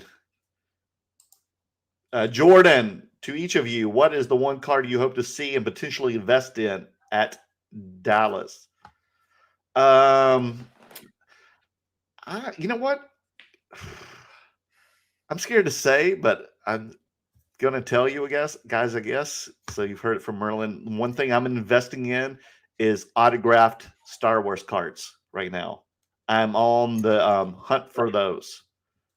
For instance, I have one to show. Just one arrived today that I bought off ComC when I sold a lot of my junk cards because I listened to Dan, the great curator, and Roth cards, right? Is it Roth cards, correct?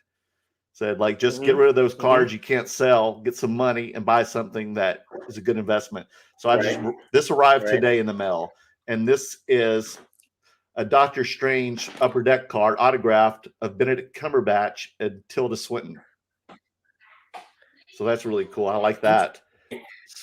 So this is a Doctor Strange, but I'm also, like I said, getting the Star Wars. I bought a just recently.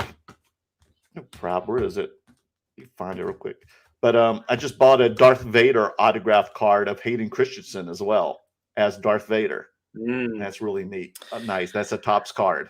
I think those are plays. I think those actor autograph cards could be big plays. So that's interesting. Especially since Obi-Wan Kenobi show is coming out, I think April or May, and it's gonna Ewan McGregor and Hayden Christensen are reprising the roles.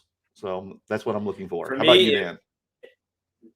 My big card would be if I could pick up a Star Jordan card, I would definitely do that, but only if I can sell a bunch of my inventory because that card is expensive and I need to move money from these cards into that one card. So that would be what I'm on the hunt for.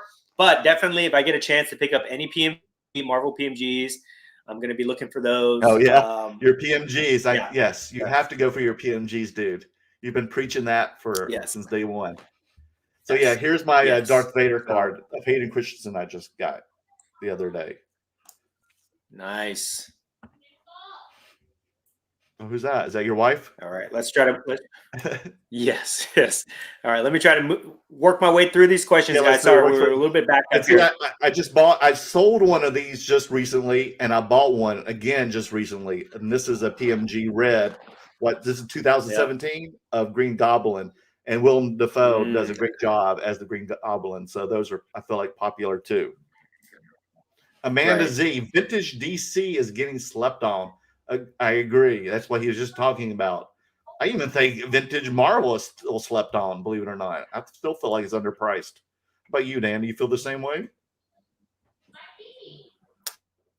Yes, of course. DC is just getting no love right now just because they don't know how to market their IP. But once they figure that out, I think there's going to be a huge demand for it.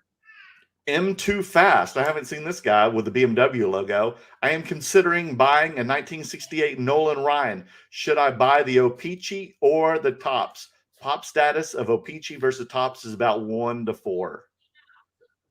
Yeah. Always go with the more rare card. Yeah, definitely.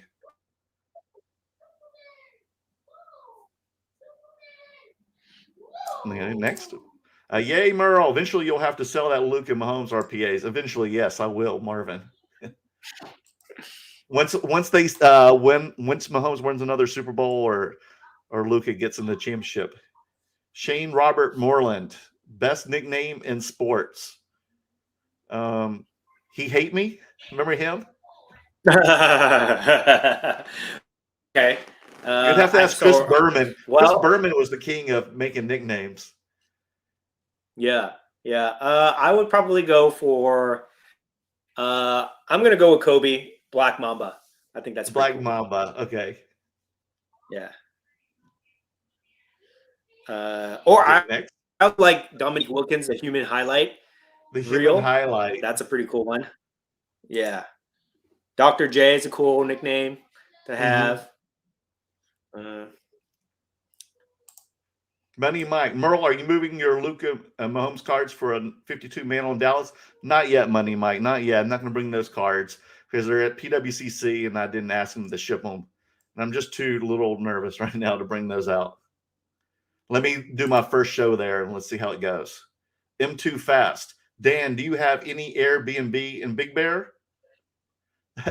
I know that. Not Big Bear, California, but I do have one in Lake Arrowhead. I do have one in Lake Arrowhead. It's an Arrowhead. If you're interested in it, send me a message on IG. I will send you the link. Okay, good to know. Yeah, I was telling my hairstylist today about your place in Lake Arrowhead. So cool. You have a hairstylist? I need to know more about this. You just let it slip that you have a hairstylist? Hold on. No, he says, you mean a barber? Do you mean a barber? I don't have a barber. No, I don't. I have a hairstylist. Yeah, I live in Hollywood, man. I have to have a hairstylist. He's so Hollywood, guys. Look at this. His name's Lionel Renard. He's a French guy, and he's a great guy. We talk about cars. We're only on episode. Yeah, he's straight too. We're both straight. We're only on episode 9, and Merlin has already got himself a hairstylist. I've had the hairstylist, man. I go once a month, man. Cora, hey curator, been a long time. What's up? Just got a Mac Jones RPA 49 for only 200. Wow, which comps around 650. I don't know if it holds sell or flip. What's your opinion? For Mac Jones right now, going into the playoffs, it's never a bad time to take profit. And right now, if they're in the playoffs, once they get knocked out of the playoffs, that price is probably going to go down. So I would, unless you're long term on Mac Jones, you think he's going to be the next Tom Brady, take your profit for sure. Exactly. Yeah, and always, if you can make a profit the day before the game, then do it. Ken Card Collector, does that bag have a pouch for Glock 43 to protect slabs? I don't think it. I'm sure you can fit one in here. Glock 43. I'm sure you can fit one in. Maybe a taser or some mace. Feed the gods. I'm in the same page with you, Merle. Those signed Star Wars cards, and I'm looking for another. I'm looking for Ewan McGregor. That's my goal at this show. If not, then I'm going to start hitting into ComC, PWCC, eBay for any Ewan McGregor autographs. Cora Voice. Also, same about Prism Green, Pulsar, Neon, Jordan Love, Auto, blah, blah, for $30. That last comp was $180. Do you think hold or sell? Whew, that's a lot of words. What do you think about that, Dan? Take profit. Yes. Take the Always profit, good dude. To take profit. Take it. Dexflow, Toys, GC, and Merle finally won that Transcendent Quad 15 Auto Sasha Charlotte Becky Bailey card last night. Wow. Best offer, $800. Beautiful. Now that's the jumbo card, correct? That's a jumbo one? Yeah. I'm looking for one of those, but I'm very particular. I want one that's like number 1 in the series. So I'm looking for that alpha. One. Great buy.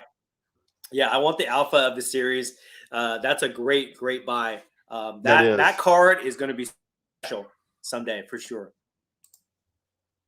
Now, would you get that card graded, or would you just have it the way it is? Well, I mean, the only grade, I think BGS would grade that in one of their huge monster slabs. I think does too. Yeah, but I mean, eventually, I think it needs to be slabbed. But it's like I wouldn't be in a hurry to do it until I can find until other people start doing it and I can see what in the slab. Yeah, Flexo, let me know what you're going to do with the card. Are you going to get yours graded? Dano, any chance you guys make it to Australia for a beer and barbecue in the future? Dude, I would love to, man. I have never been to Australia, but I am dying. We'll eventually go. I think my girlfriend and I are going to Europe. If there's a card show, we're gonna take between two slabs on the road out of the country into another continent. Yes. Yes. The Australia and Asia tour. Guys. We're gonna do Australia Asia tour. I'd love to.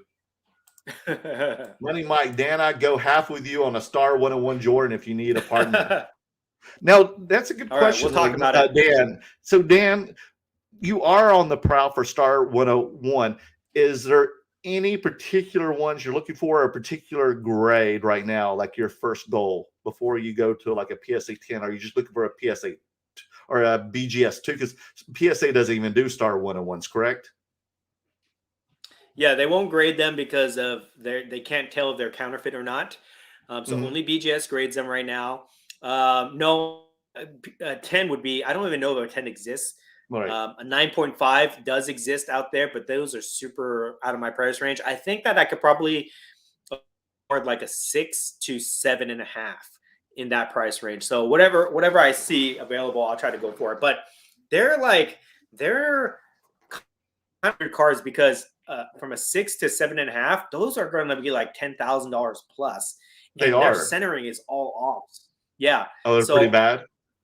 Here, really weird card. So I can't just buy anyone that's out there. I have to find one with subgrades that tell me that the centering looks good, the surface issues are decent, which is kind of hard because I'll find some in those grades, but the centering will be like a 6, right?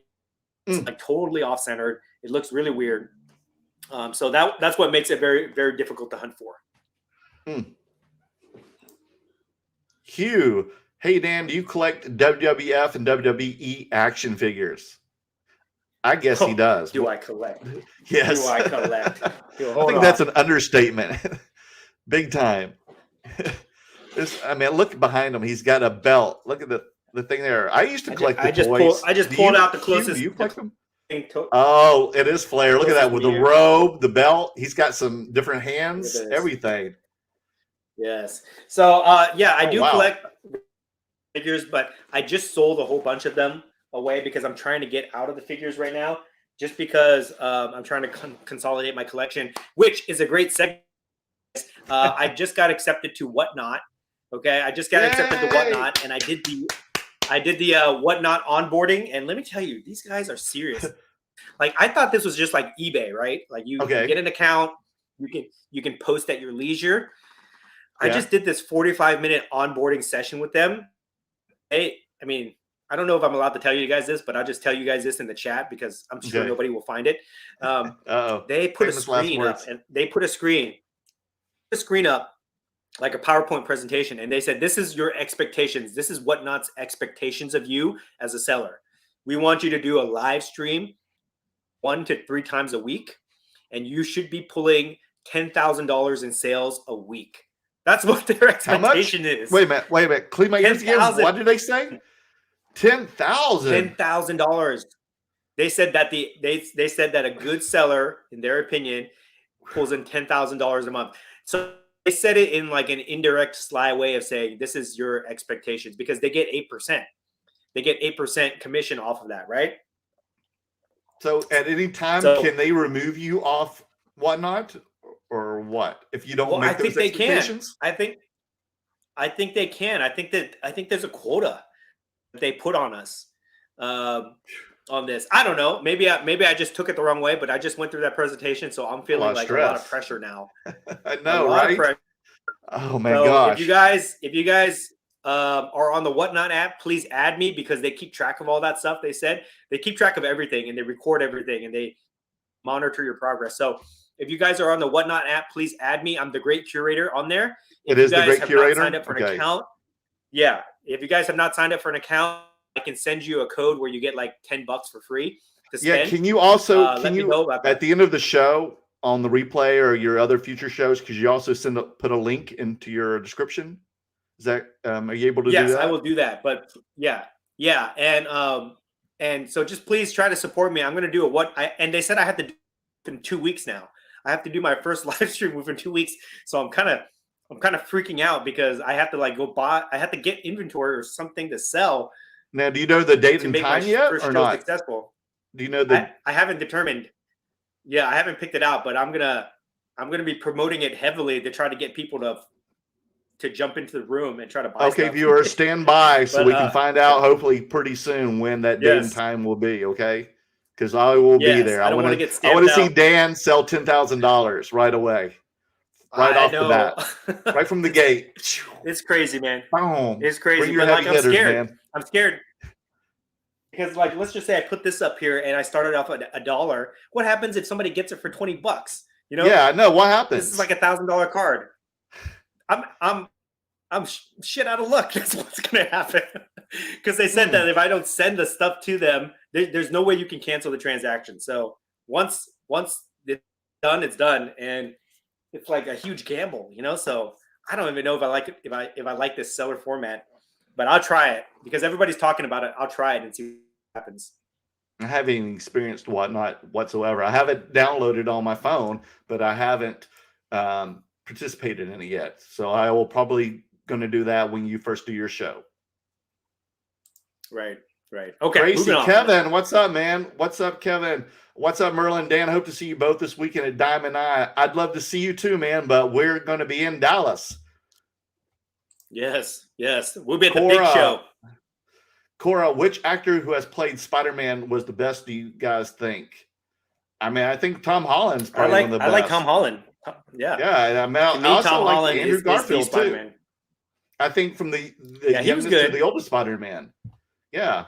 Mm-hmm. And what I've heard is they're going to bring him back. Definitely Andrew Garfield Spider-Man. I heard he's coming back for a third one, right? Oh, that'd be a third Amazing Spider-Man. Yeah. Yeah. The reception. Yeah. And I heard, just rumor I heard was that the reason that they're postponing Morbius is to add Andrew Garfield Spider-Man scenes into the movie because of the response of this Spider-Man. Now it's just rumor, but that's what I heard. And Morbius got pushed from end of January into April. Have you heard any of these rumors? Well, you know, I haven't heard that, but I did like Andrew Garfield's Spider-Man take on that. I like that movie a lot. I think that Sony pulled the plug on him too quick because they wanted to sell the rights to Marvel, right? So that they could use it. So they rebooted it. But I liked him a lot. I liked his movies a lot. He was great. He's having a great year too, just as an actor. Mervyn Flores, 10,000 a week or a month? Yeah, week or month, Dan. You said week. They said an average. They said an average seller makes it a week. Okay, a week. But then they showed a slide where they said a good seller does $10,000 per stream. It's crazy. I mean, like the stream, like just this one time take, like we're doing right now. So, like in the next hour or two, so they said we got to make $10,000. They had two slides. They had two slides. They said one slide, which is an average seller, he does it. He does one stream a week, $10,000 a week. Then they had what called the all-star seller, the one that they want us to do, where he does minimum 3 a week, three what do they call lives a week, and $10,000 per live. Crazy. Feed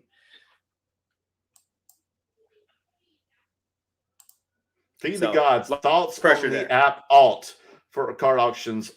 If you look at one of my older videos in the past, couple weeks, it's probably like the third or fourth one. There's actually an interview that was moderated by the LA hobbyist AJ that has Sasha T and Mark of Ultimate Pastime, and Sasha T goes into using Alt, and he's proclaiming that's all he is using as of right now, that he's buying a lot of things on there from 70 to 80% of comp. And he was telling everybody that's what they should do. I don't know if everybody's doing this. Dan, have you gone on Alt and used it?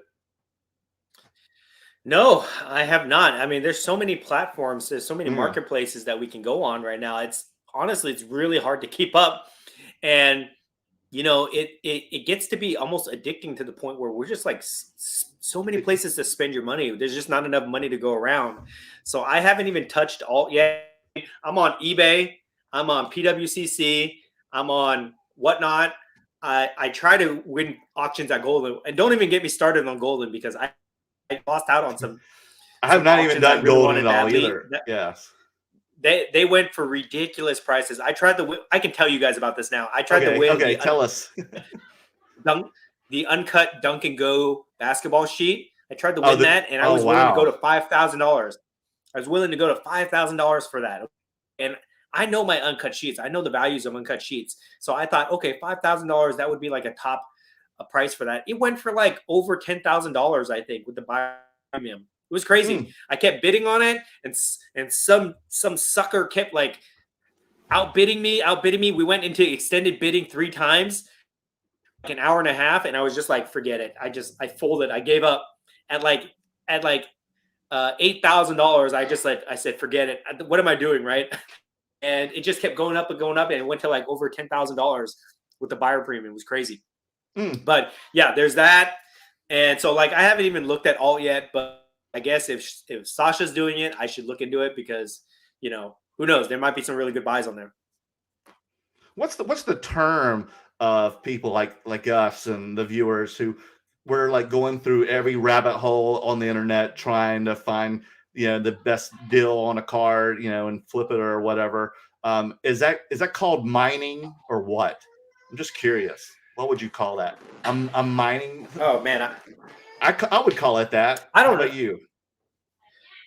I would call it an addiction. That's what I call it, like a problem for all of us, right? And we need to acknowledge this, guys, because this is getting too much. This is getting too damn much, guys. Where we're buying, there's too much options for us right now. Where it's like fast food, right? It's like we have, you know, McDonald's, Burger King, Carl's Jr., KFC. We just got too much stuff, and it's thrown in our face all the time, and it's just like it can be very easy to get out of hand. So I don't know. That's why I think like I haven't been to a card show in a month, you know, and so that's why I'm super excited to go to Dallas. But I mean, it's got to be like one or the other. It's got to be like you go to card shows and you do all your transactions there, or you do all your transactions online, because it's just too easy to rack up credit card bills. Believe me, I'm in massive credit card debt right now just because of all the stuff I've been buying the last month. I got out of credit card debt because of cards. I just figured out how to do it all. I know, right? It's crazy. It's crazy. That's why I need to make some big sales on whatnot. But it's an art form too. You know, you got to, you know, be aware of what you've bought versus what you've, you know, sold. You know, that's the biggest thing. And I've also, I don't know about you, I mean, I watch a lot of other, you know, YouTube content on guys who I've watched since, you know, day one of COVID. And a lot of those guys have, you know, disappeared off YouTube. And then a couple of guys I noticed came back on this week, and they, you know, one of them, like Brad, for instance, just admitted, like, man, I have just been burned out of cards lately. I've been really burned out, and I wasn't loving as much, and I had to take a break and then come back on. That's why I have been off YouTube for a while. And, you know, I can understand that. You know, you get a little sometimes. I think that is definitely a legitimate thing. Like, you can't get burned out from just buying all the time and feel that stress. So like they say, too much of a good thing is too much, right? Whatever. I butchered that. Sorry, guys. But like, you know what I mean, right? So there can be an overload of the hobby, I think. So that is a good point. Maybe we should talk about that more, or have a discussion about a long form about that. But I do think that right now we're like in this golden age where there's so many pop-up marketplaces, and it's so easy to buy everything, and everybody feels like a competitive a feeling where they want to get the best cards that everybody else is getting. So at some point it would be good to, like, we need a holiday. We need a card holiday, basically. like this is the day all the platforms shut down. Nobody buys anything. We just cool down. We look at the cards that we have. We get to enjoy that. That should be a thing. Definitely. Yeah. Like when I got back into the hobby 3 years ago, I mean, I was just buying football and basketball only. And then I just stayed, you know, with the sports. And then through due time, I think just because I still wanted to collect and also sell cards, but I just need something more refreshing. And I think doing like the non-sports cards and the oddball sports, you know, unique stuff has been very refreshing to me and kept me, you know, able to, you know, keep going in this hobby. And I think that, you know, you helped a lot. You know, I've learned a lot from you. You know, I mean, that's why I'm like so in. Well, yeah, I appreciate that. And, you know, that's why I'm so into Marvel cards right now, because it's just like it's fresh. It's refreshing to be in a different category that has somewhat different rules, you know, that you have to play by. So I don't know. I think that we should all kind of do some self-evaluation from time to time so that we don't get too caught up in the rat race that is collecting. Okay, Mervin, to answer your question, they want sales. They want $10,000 in sales. Yes. Just sales. That's all they care about because you're going to get that money regardless. 40 something. Have you ever considered these high prices on cards are really money laundering?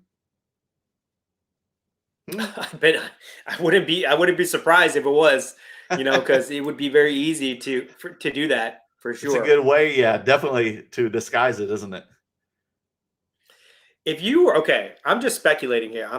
This is not Okay. my area of expertise, but I would imagine if you're like doing some type of illegal activity where you had a lot of cash, it would be very easy to go into a card show and buy cards with all that cash and then have those cards and later on sell those cards and wash the money that way. That's what laundering money is, right? You just fed a lot of ideas to some people probably out there. I don't know if there's any money launderers like are watching the show, but we're gonna see a whole influx of mafia and drug dealers at the next Dallas card show. Well, I mean, but I told one of my friends, when I went to the National 2 years ago, who came tagged along with me, I was like, you know what? This business is, even before the COVID, it was already booming again. And I was like, this much money in a market like this, there's got to be some shadiness somewhere.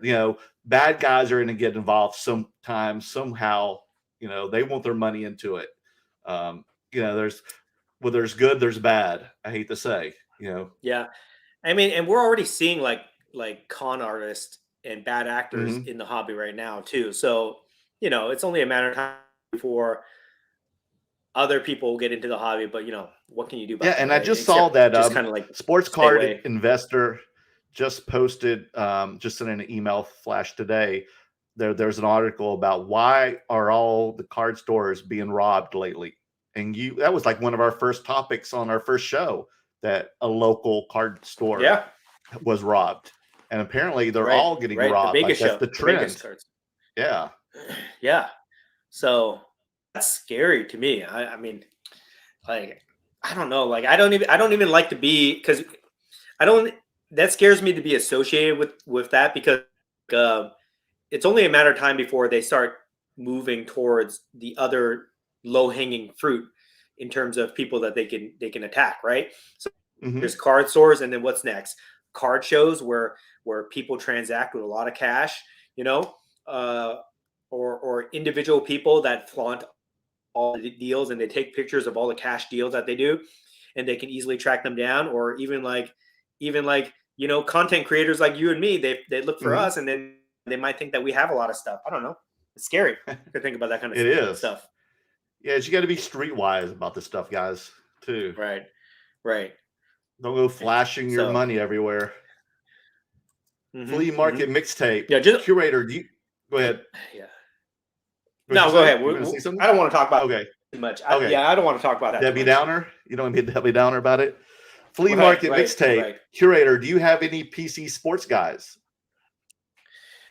My guys would be my favorite guy is going to be Jordan. No, Kobe. Oh, Kobe is my guy. Kobe, okay. And then Jordan? Kobe, Jordan, and LeBron, my top three guys for basketball. For football, it would be Brady. For baseball, it would be Mike Trout, just because he's my hometown guy. And then all the guys that I watched back in the 90s. Have you bought any Ohtani? I bought and I sold them all because I just wanted to take my profit on it. But gotcha. If he has one more good season, then I will be a believer. But yeah, so that's pretty much it for sports. And soccer? Wrestling. I consider wrestling a sport. Oh, you do? Okay. Yeah, I mean, for me, I collect the goats. So soccer would be Messi, Ronaldo. Those are just like the safest and easiest things for me, and it's easy to collect the best guys. Yeah. What about you? Of course, Mahomes, Luka, Jordan. I have a few Brady's, even though he's not my favorite player, but I've just held on to them because of the value and everything. I mean, of course, I mean, I saw Jordan when I played as a kid in college at University of North Carolina. So ever since I mean, Jordan is a god to me. So of course, Jordan. Very cool. Very cool. Global sports card investor. Dan, I love your philosophy on being kind in the way you are doing things in the hobby. Thank you. Well, I appreciate that, brother. You know, I believe that, you know, if you're nice and you're kind to people, then it's easy to do business. You know, things will happen to you. So that's my approach in everything I do in my professional career, in my investments, and in sports cards, the hobby. That's just the type of person I am. And I think, I mean, if everybody kind of follows that philosophy, you know, it's just very easy to do business and good things happen to you. Yeah, just enjoy, you know, life and live, because, you know, we're on this planet for a very short time. I mean, time has flown by so much, and it's, I rather just enjoy people. And this is a way, not only am I making money from it, but it's a great community. And that's why I'm doing, you know, this YouTube show with you and myself. And I love going to shows because I just love meeting people. I mean, I meet people from all over, you know, every facet of life, you know, every color, you know, race, religion, sexual preference, whatever. I mean, I learned so much of different cultures. It's great. And I'm glad I get to use this as a base to meet people. Okay, let me just actually know what I'm not going to get. Go ahead. Sorry. I don't know if we should. I don't know if we should take the conversation this way, but I think I talked to you about this with OG's card scammer at the Fairfield show. Okay. There's no prejudice in cards. Exactly. There's racism in the hobby, right? Because we all have a common interest. We all love the same thing, and we can all interact and you know, have a good time together. So it's kind of interesting when you look at it through that lens versus what is going on in the world right now, where there's so much negativity. So one of the reasons I love the hobby so much is I've like really kind of immersed myself in the hobby and in the community, where I've shut out the outside world and all that negativity. And I'm just like feeding off of everything the hobby gives me. And I just kind of wish that more things outside of the hobby would kind of work the same way, you know? I don't know. I know. No, I totally agree. I mean, but I feel like, you know, you and I project that to people. You know, we give positive energy to people at the show and people, you know, on the YouTube show, and hopefully they take that energy and, you know, pay it forward to other people, that energy. That's, you know, I'm too old now to get mad at people, really. I mean, unless it's something stupid, but I just kind of like brush it off my shoulder, you know, just take the dust off my shoulder, like Jay-Z says. And it's just like, I rather just enjoy a life and prosper and make the best of what I have. And I'm very thankful for it. So I'm very thankful, you know, that have Dan as one of my new friends from 2021. I'm thankful for my girlfriend. I'm thinking of the new house that I live in. I'm thankful for all my friends and my family and you guys. I mean, I'm thankful for everyone here on YouTube so much. And it's great that when I finally get to meet these people at a real show and meet them face to face, and they're so way too kind. What, you know, I feel so modest. It's almost embarrassing that they're so nice to me, but I'm very thankful and totally flattered. Are you, Dan? I know you have a lot of fans come to your table all the time. Oh yeah, like when people and they say your curator they like my content and they introduce yourself, and it's just super cool meeting people that I normally wouldn't meet in my everyday life, but to meet them through the hobby and then to get to interact with them online, then to meet them at card shows is just super cool. When people ask to take pictures with me and stuff like that, I just feel like very flattered that they would value the content that we produce that much, that they would want to do something like that. So that's always super cool to be part of.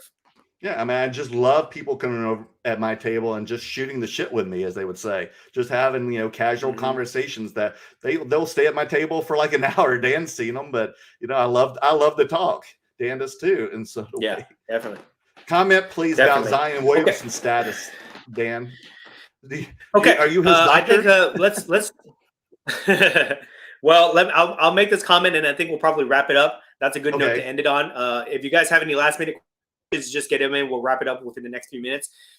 Zion right now, I'm not touching Zion at all. No, it's either his is really bad or he's got a bad attitude. Either one of those things, those are not the type of player that I like to invest in. So as great as he was last year, as much potential as he has, I'm not touching him until I actually see him back on the court and see, how he's going to play, because it's just too crazy. Like for the do this the whole season, either because he had weight issues or because he has some lingering health issues that nobody's talking about, or he has a bad attitude because he doesn't want to be there. Whatever it is, he's not the type of person you want to be putting your money into right now.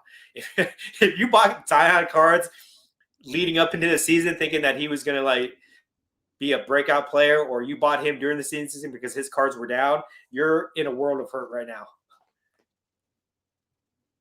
Great. Yeah. Show me, don't tell me, right? Kind of philosophy. Yeah. Yeah. There's so many good guys out there right now, that are better than him, that you could be investing your money in terms of comparable card values and things like that. So I would be buying, who's really impressing me right now? Ja Morant. Who's that? That guy. Oh, Ja Morant. You don't know? No, Ja Morant, he's a stud. He's a for the stud. Memphis Grizzlies. That guy Everybody knows. Yeah, that guy needs to be in the slam dunk contest, man. I'm really high on Ja right now. I don't own any Ja cards, but if I were to buy his cards, I think they're super valuable right now. But Ja, Trey, those are the guys that I would probably be investing in, not Zion. Yeah, I was actually looking at some Ja RPAs the other night on ComC, trying to find some deals. Mervin, have fun in Dallas, Dan and Merle. Waiting for lots of awesome content. Safe travels. Yeah. Yes. We're going to have our cameras ready, our computers, laptops, our microphones. Hopefully he has some headphones. He can do his live streams there as well. So hopefully I can do a couple. Oh, so you want to do a live stream? We got to do one. I'm going to bring my microphone. Okay. We can. Are we? Are we going to do one? We could. Friday night? Would you like to do one? Yeah, like in the same. Hopefully I have a voice. Yeah. Okay. Well, on stage. We might do a live stream. Yeah, we're going to try to put this together for you guys. We'll try to put this together for you guys. If not, don't worry. We will have lots of content. Yes. Merlin's going to have his videos. I'm going to have my videos. We're going to be posting things on Instagram. We're going to make it feel like you guys are there. So we're going to we want you to have the best experience as well. The best experience for those who do not come to the Dallas show, that you know what it's about. So if you ever go, you know what to do. And hopefully. Yes. So very excited. If any of you guys are, please stop at our table, say hello, chat with us. It'll be a great time. I'm super excited. I know Merlin is for the first time. And if you're going to be there, bring some of your cards to either show, sell, or trade, and we'll put you on the show too. So let me know if you've got any cool cards to show for Dan or I for our content. Yes. So with that, my earphones are running out of batteries. I think this is a good time to kind of shut it off. Yes. Thank you guys so much for hanging out with us tonight. All the support. We love you guys so much. And we will be back next week. For sure. Yeah. We'll definitely be back next week, and then we'll keep you posted. Stand by to see if we're going to do any live streams from Dallas. So I am Merlin of Merle Cards and Dan of The Great Curator. We'll see you guys later. Thank y'all and have a wonderful evening. Bye, Dan. Yes, and please add me on whatnot. Okay, on whatnot. Yeah. It'll be in the comments below.